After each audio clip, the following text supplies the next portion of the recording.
나는 그날 아침 서울의 강남에서 가장 화려한 브런치 카페에 들어섰다.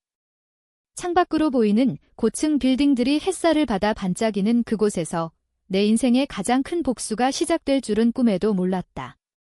얘야, 그 청바지 뭐야? 아직도 대학생인 줄 아냐? 엄마의 목소리가 날카롭게 울렸다. 그 한마디가 10년 전 그날의 상처를 다시 헤집었다. 나는 미소 지었다. 네, 아직도 가난뱅이처럼 보이죠? 하지만 곧 변할 거예요. 그 순간 내 머릿속에 스치던 기억은 15년 전으로 거슬러 올라갔다. 나는 15살, 평범한 고등학생이었다. 우리 집은 서울의 중산층 가정, 아버지는 작은 회사의 중간 관리자, 어머니는 가정주부. 하지만 그 평범함 뒤에는 어두운 비밀이 숨어 있었다. 아버지의 회사에서 횡령 사건이 터졌다. 수억 원의 공금이 사라진 것이다. 경찰이 들이닥쳤고 아버지는 모든 책임을 피하려 애썼다. 이건 내 잘못이 아니야. 민준아, 아버지가 내게 속삭이던 그날 밤. 하지만 그건 거짓말이었다. 사건은 빠르게 번졌다. 언론은 회사의 젊은 직원으로 나를 지목했다. 왜 나일까? 나는 아버지의 회사에서 아르바이트를 했고 그 돈을 관리하던 서류에 내 이름이 적혀 있었다. 아버지가 일부러 그렇게 해놓은 거였다. 그는 나를 희생양으로 삼아 자신의 경력을 지키려 했다. 민준이가 실수한 거야. 젊어서 그랬지. 아버지의 증언이 법정에 울려 퍼졌다. 나는 고등학교를 자퇴하고 소년원에 보내졌다. 2년 동안의 지옥 같은 나날들. 그곳에서 나는 배신의 맛을 뼈저리게 느꼈다. 소년원을 나온 후 나는 서울을 떠났다. 부산의 작은 공장에서 일하며 돈을 모았다. 낮에는 땀 흘리고 밤에는 책을 읽었다. 경제학, 경영학, 심지어 법률까지. 복수를 꿈꾸며 공부했다. 언젠가 돌아갈 거야. 그 한마디가 나의 유일한 동기였다. 5년 후 나는 작은 벤처 회사를 차렸다. IT 스타트업, 앱 개발. 운 좋게도 투자자를 끌어모았고 회사는 급성장했다. 이제 나는 30대 초반, 억대의 자산을 가진 사업가. 하지만 그 돈으로 산 첫 번째 목표는 아버지의 클럽이었다. 아버지는 소년원 사건 후 어머니와 함께 새로운 삶을 시작했다. 그는 옛 동료들의 도움으로 프라이빗 클럽을 열었다. 강남 엘리트 클럽, 부유한 사업가들과 정치인들이 모이는 비밀스러운 공간. 그곳은 아버지의 자랑거리였다. 민준이는 이제 잊혔어. 우리는 새로 태어났지. 어머니가 전화로 말하던 그 목소리. 나는 그 클럽의 재정 보고서를 훔쳐봤다. 빚더미였다. 팬데믹 이후 회원들이 줄었고 아버지의 사치스러운 생활이 그들을 압박했다. 나는 익명으로 접근했다. 클럽의 지분을 사들이기 시작한 지 6개월. 변호사를 통해 은밀하게. 아버지는 모르고 있었다. 그는 여전히 그 클럽을 자신의 왕국으로 여겼다. 그리고 오늘 브런치 자리에 나를 불렀다. 오랜만이네, 민준아. 이제 좀 나아졌나? 아버지의 가식적인 미소. 나는 청바지를 입고 왔다. 일부러. 그 옛날 소년원에 갈 때 입던 바로 그 청바지. 낡아서 무릎이 해진 추억의 유물. 브런치 테이블은 고급스러웠다. 아보카도 토스트와 크루아상, 라떼 한 잔에 어머니가 포크로 음식을 찌르며 물었다. 그래, 요즘 뭐 해? 아직도 그 싸구려 앱이나 만드냐? 그녀의 말투는 여전했다. 경멸 어린 나를 내려다보는 눈빛. 나는 천천히 포크를 내려놓았다.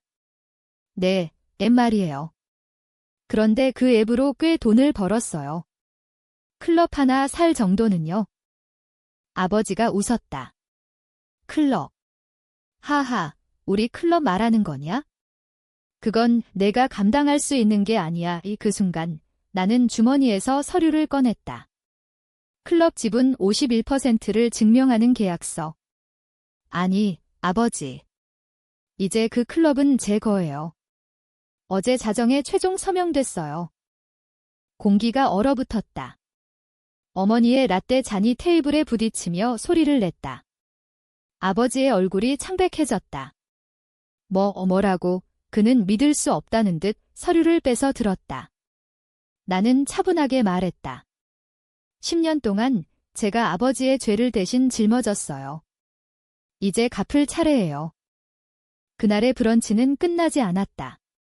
아버지는 화를 내며 자리를 박차고 나갔다. 어머니는 울면서 내가 왜 이렇게 됐어? 라고 중얼거렸다. 하지만 나는 알았다. 그들은 후회하지 않을 거야. 그들의 본성은 변하지 않았으니까. 클럽은 이제 내 거. 나는 그곳을 개혁할 계획이었다. 회원 명부를 공개하고 아버지의 비리를 폭로할 준비를. 하지만 복수는 아직 시작일 뿐이었다. 이 부분에서 나는 클럽으로 향했다. 직원들을 모아놓고 새로운 주인을 소개했다. 그들은 놀랐다. 김민준 씨.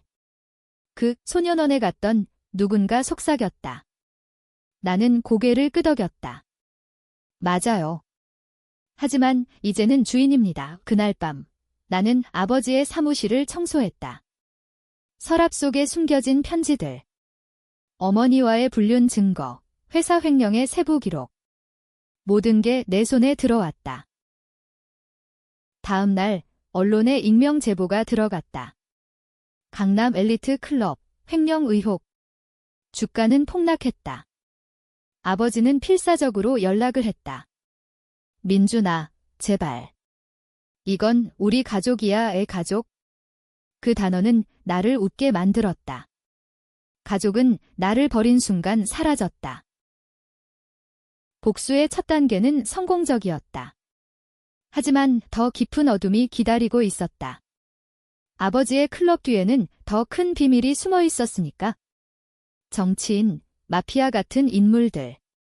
그들을 건드리면 나도 위험해질 터. 그래도 멈출 수 없었다. 이건 단순한 돈의 문제가 아니었다. 영혼의 정산이었다. 나는 밤늦게 클럽의 옥상에서 담배를 피웠다. 서울의 불빛이 아래로 펼쳐져 있었다. 아버지, 어머니. 이제 시작이에요. 바람이 내 속삭임을 삼켰다. 클럽을 인수한 지 일주일, 나는 새로운 사무실에 앉아 회원 명부를 훑었다. 이름 하나하나가 권력의 상징이었다. 이재명 의원, 최 회장, 심지어 재벌 3세들. 아버지는 이들을 어떻게 끌어들였을까? 횡령으로 번 돈으로 뇌물을 주었을 테지. 나는 증거를 모았다. 이메일, 은행 거래 내역. 변호사가 이건 위험해요. 민준 씨, 그 사람들은 이라고 경고했지만 나는 듣지 않았다. 그날 오후, 어머니가 클럽으로 찾아왔다. 화려한 원피스 차림, 하지만 눈가는 붉었다. 민준아, 왜 그래? 우리가 잘못했어. 용서해줄래? 그녀의 목소리는 떨렸다. 나는 차를 따랐다. 잘못. 어떤 잘못을 말씀하세요? 어머니는 울음을 터뜨렸다. 그때 내 아버지가 우리를 지키려고 지키기? 나는 웃음이 나왔다. 저를 소년원에 보낸 게 지키기였나요? 어머니의 고백이 시작됐다. 15년 전 아버지는 회사에서 돈을 훔쳤지만 그건 단순한 탐욕이 아니었다. 그는 도박에 빠져 있었다. 클럽 이전에 지하 카지노. 빚이 쌓였고 회사의 돈으로 메웠다. 내가 서류를 관리했으니까 내 이름으로 돌리면 쉽다고 어머니는 고개를 숙였다. 나는 물었다. 그리고 어머니는요? 그냥 모르셨어요. 그녀는 대답하지 않았다. 침묵이 모든 걸 말했다. 나는 어머니를 보냈다. 클럽은 이제 제 거예요. 나가세요. 문을 닫는 순간 후회가 스쳤다. 혈육이니까. 하지만 그 후회는 금세 사라졌다. 복수는 논리가 아니었다. 감정의 폭풍이었다. 다음 타겟은 아버지의 오른팔, 박 사장. 그는 클럽의 매니저로 아버지의 비리를 은폐해왔다. 나는 그를 불렀다. 박 사장님, 이제 새 주인이에요. 그는 웃었다. 김민준. 그 꼬맹이. 나는 테이블 위에 사진을 던졌다. 그의 불륜 상대, 회사 돈으로 산 아파트. 이걸 공개할까요? 박 사장은 창백해졌다. 뭐 원하세요? 아버지의 모든 비밀을 말하세요. 박 사장의 고백은 충격이었다. 아버지는 나를 희생양으로 삼은 게 처음이 아니었다. 10년 전 또 다른 직원의 아들을 소년원에 보냈다. 그 아이는 자살했다. 김 회장님은 항상 그렇게 하셨어요. 나는 분노로 떨렸다. 아버지는 괴물이었다. 하지만 박 사장도 다르지 않았다. 그는 돈을 받고 입을 다물었다. 나는 클럽을 변화시켰다. VIP 룸을 개방하고 일반인 행사를 열었다.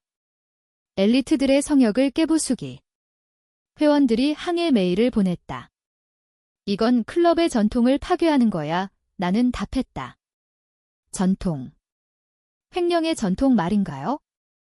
그리고 그날 밤 익명의 위협이 왔다. 클럽을 팔아. 아니면 후회할 거야. 나는 웃었다. 이게 시작이었다.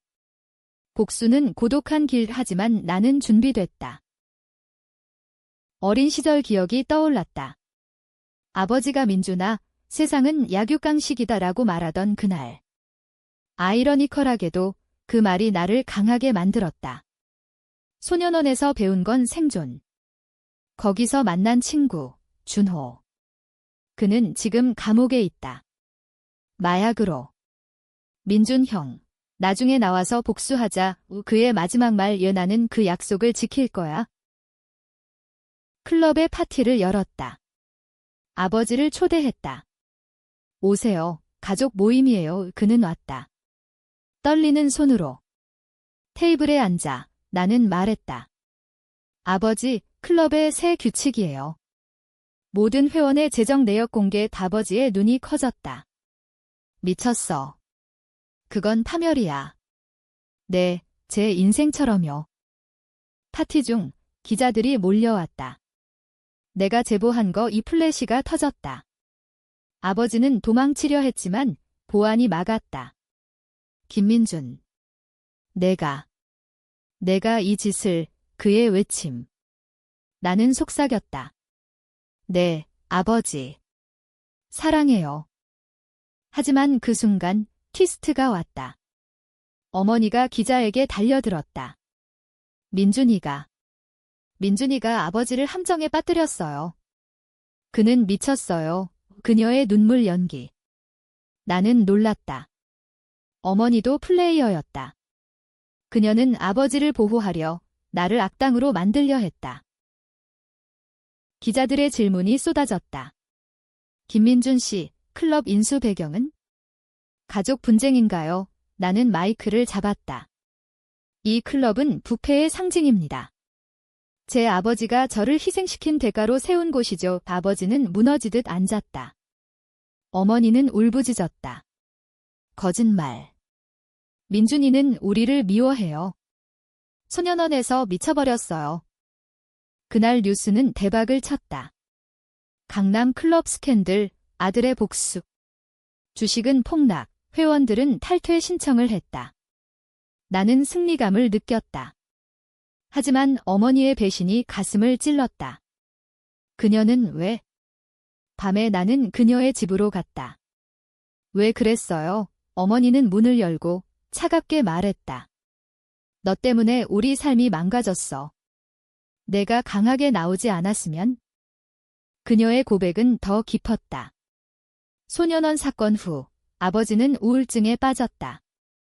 어머니는 그를 살리기 위해 클럽을 제안했다. 내가 희생한 덕에 우리는 살았어. 희생. 나는 소리쳤다. 그 희생으로 제가 죽었어요. 우리는 싸웠다. 유리컵이 깨졌다. 너는 우리 아들이 아니야. 어머니의 말 이후 그 순간 나는 깨달았다. 가족은 환상이었다. 다음 날 박 사장이 사라졌다. 그의 사무실은 텅 비었다. 돈을 챙겨 도망친 모양. 나는 추적했다. CCTV, 은행 기록. 그는 부산으로 갔다. 나의 옛날 직장 근처. 우연. 아니, 계획 일터, 아버지의 지시. 나는 부산으로 내려갔다. 비가 추적추적 내리는 항구, 박 사장을 찾았다. 싸구려 모텔. 박 사장님이 그는 창문을 통해 나를 봤다. 도망치려 했지만 나는 문을 막았다. 말하세요. 아버지의 다음 계획. 박 사장은 웃었다. 너는 모르지? 김 회장님은 내가 인수한 걸 예상했어. 함정이었어, 함정. 그는 설명했다.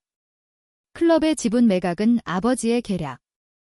나를 끌어들이기 위해 일부러 빚을 쌓아놓고 싸게 팔아넘긴 거. 회원 명부에 내 이름이 들어가면 너도 범죄자야. 횡령 공모. 나는 충격에 빠졌다. 서류를 다시 봤다. 내 이름이 적혀 있었다. 변호사가 속은 거였다. 아버지는 나를 다시 함정에 빠뜨리려 했다. 복수의 복수. 나는 박 사장을 때렸다. 더 말해, 그는 피를 흘리며 말했다. 회장님은 정치인을 끌어들일 거야. 너를 음해할 테지. 서울로 돌아와 나는 대응했다. 클럽을 매각하기로 결정. 하지만 내 이름으로. 모든 증거를 공개. 기자회견. 이 클럽은 끝났습니다. 하지만 진실은 살아남아요. 플래시가 터졌다. 아버지의 로비스트가 나타났다. 민준 씨, 화해하자. 돈 줄게. 나는 거절했다. 그날 밤 준호의 전화. 형, 나 나왔어. 복수 도와줄게. 준호, 옛 친구. 그는 이제 자유. 우리는 만났다. 술집에서. 아버지 놈, 어떻게 할까? 그의 눈빛이 야생동물 같았다. 나는 계획을 말했다. 클럽의 마지막 파티. 모든 걸 폭로. 파티 준비. 초대장 보냄. 아버지, 어머니, 회원들. 테마는 진실의 밤. 무대의 프로젝터. 횡령 증거, 도박 기록, 심지어 어머니의 불륜 사진. 이게 가족의 진짜 얼굴입니다. 파티 당일 클럽은 10,000원. 아버지가 왔다. 민준아, 그만해. 이건 자살 행위야. 나는 미소 지었다. 아니, 아버지. 시작이에요. 불이 켜지고 영상이 시작됐다. 회원들의 얼굴이 창백해졌다. 이게 뭐야? 누군가 소리쳤다. 영상이 끝나자 혼란이 시작됐다. 회원들이 문으로 향했다. 보안이 막았지만 싸움이 벌어졌다. 아버지는 무대로 올라왔다. 모두 진정해. 이건 내 아들의 미친 짓이야. 그는 마이크를 뺏으려 했지만 나는 막았다. 아버지, 이제 당신 차례예요. 고백하세요. 아버지는 무너졌다. 무릎 꿇고 울었다. 미안해, 민준아. 내가 약했어. 그의 눈물. 진심일까? 회원 한 명이 소리쳤다. 김 회장, 당신 때문에 우리도 엮였어. 분노의 물결. 누군가 아버지를 때렸다. 피가 흘렀다. 나는 멈추라고 외쳤다. 그만. 이건 법의 문제예요. 경찰이 도착했다. 내가 불렀다. 수갑이 채워졌다. 아버지와 어머니. 민준아. 왜? 어머니의 마지막 말. 나는 대답하지 않았다. 그들은 끌려갔다. 클럽은 폐쇄.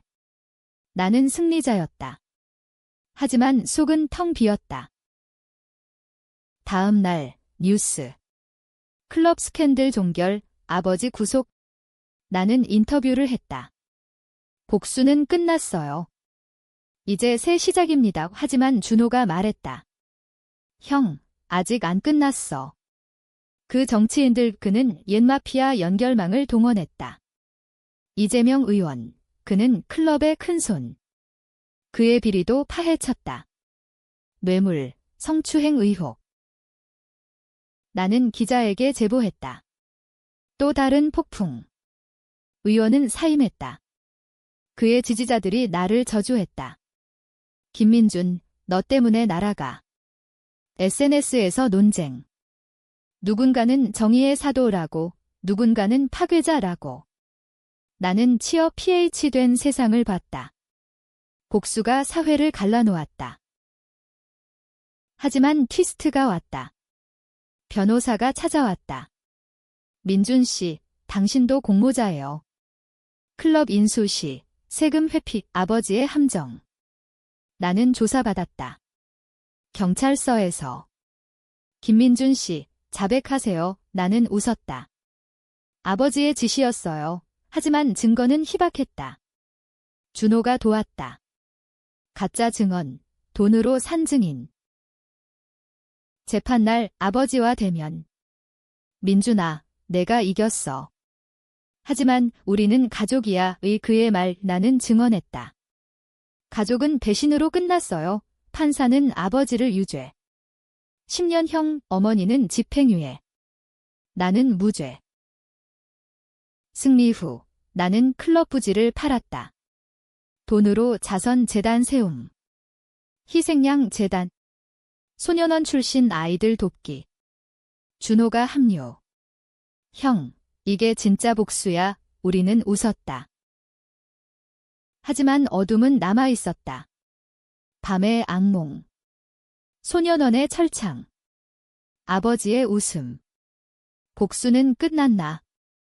아니, 영원히. 재단 개소식. 서울의 홀, 수백 명의 후원자. 나는 연설했다. 오늘 나는 과거를 용서합니다. 하지만 잊지 않습니다. 박수. 준호가 속삭였다. 형, 잘했어. 하지만 문득 익명의 편지. 내 복수는 아직 안 끝났어. 내 어머니의 비밀을 알아? 어머니. 나는 그녀를 만났다. 교도소 밖 카페. 무슨 비밀? 어머니는 떨었다. 민준아. 내가 내 아들이 아니야. 이 충격. DNA 검사. 그녀의 고백. 내 아버지는 불륜 상대의 아이였어. 내가 내 아버지를 버리지 않으려고 그 사건을 꾸몄어. 세상이 무너졌다. 나는 아버지의 죄를 혈육도 아닌 내가 짊어졌다. 왜? 사랑했으니까. 그녀의 눈물. 나는 일어섰다. 이제 끝이에요. 나는 재단을 통해 진실 공개. 가족의 거짓. 세상이 충격. 누군가는 비극이라고, 누군가는 자업자득이라고. 논쟁 폭발. 나는 떠났다. 제주도로. 바다 보며. 복수는 해후인가, 비극인가? 준호가 따라왔다. 형, 이제 쉬어. 우리는 맥주를 마셨다. 그래, 새삼. 하지만 마음속에 작은 불씨. 복수의 잔재. 결말은 애매했다. 나는 자유로웠지만 상처는 영원. 한국의 하늘 아래 나는 걸었다. 복수의 끝 또는 시작.